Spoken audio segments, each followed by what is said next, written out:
ইয়াৰ সমান্তৰালভাৱে 2020 চনৰ জানুৱাৰীত সম্পাদিত বড়ো চুক্তিৰ আন এক দফা অনুসৰি বড়োলেণ্ড আন্দোলনত নিহত 2001 গৰাকী শ্বহীদক অহাকালি 5 লাখ টকালৈকে আগবঢ়োৱাৰ আমি যি সিদ্ধান্ত লৈছোঁ সেই সিদ্ধান্ত আপোনালোকৰ মাজত প্ৰকাশ কৰিবলৈ পাই মই অত্যন্ত আনন্দিত হৈছোঁ।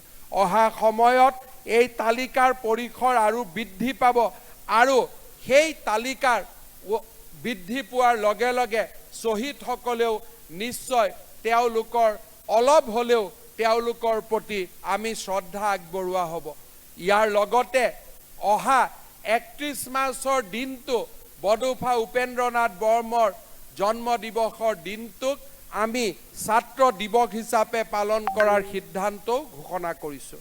শ্ৰদ্ধাৰ ৰাইজ, আজিৰ দিনটোত গণৰাজ্য দিৱসৰ লগত সংগতি ৰাখি অসমৰ বিভিন্ন কাৰাগাৰত বন্দী হৈ থকা 2347 গৰাকী কাৰাবন্দীক আমি ক্ষমাদান কৰিছোঁ।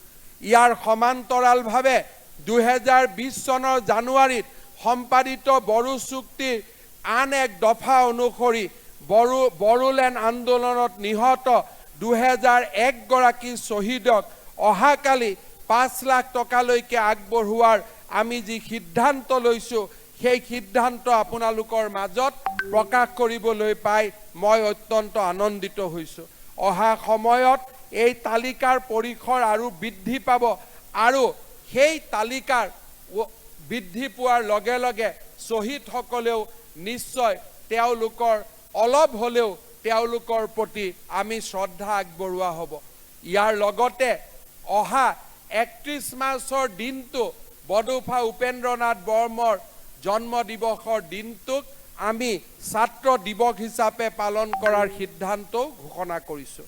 শ্ৰদ্ধাৰ ৰাইজ, আজিৰ দিনটোত গণৰাজ্য দিৱসৰ লগত সংগতি ৰাখি অসমৰ বিভিন্ন কাৰাগাৰত বন্দী হৈ থকা 2347 গৰাকী কাৰাবন্দীক আমি ক্ষমাদান কৰিছোঁ।